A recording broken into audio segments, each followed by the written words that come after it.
ফাল্গুনের বিদায় লগ্নে প্রচণ্ড গরমে হাঁসফাঁস জনজীবন।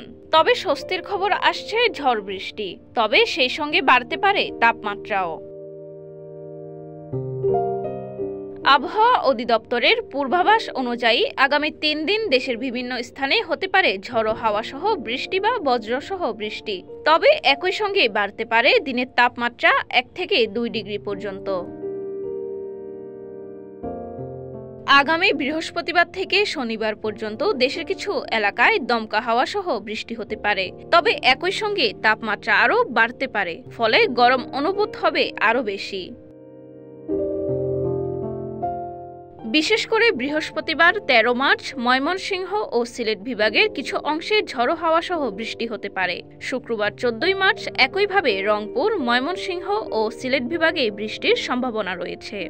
শনিবার ১৫ মার্চ সিলেট বিভাগের কিছু এলাকায় হতে পারে বৃষ্টি, তবে দেশের অন্যান্য স্থানে আবহাওয়া থাকবে মূলত শুষ্ক। তীব্র গরমে স্বস্তির জন্য প্রয়োজন বৃষ্টি, তবে আবহাওয়া পূর্বাভাস বলছে তাপমাত্রা আরও বাড়তে পারে। তাই সবাইকে গরম মোকাবিলায় সাবধানে থাকার পরামর্শ বিশেষজ্ঞদের। Desk report, citizen news, Chittagong.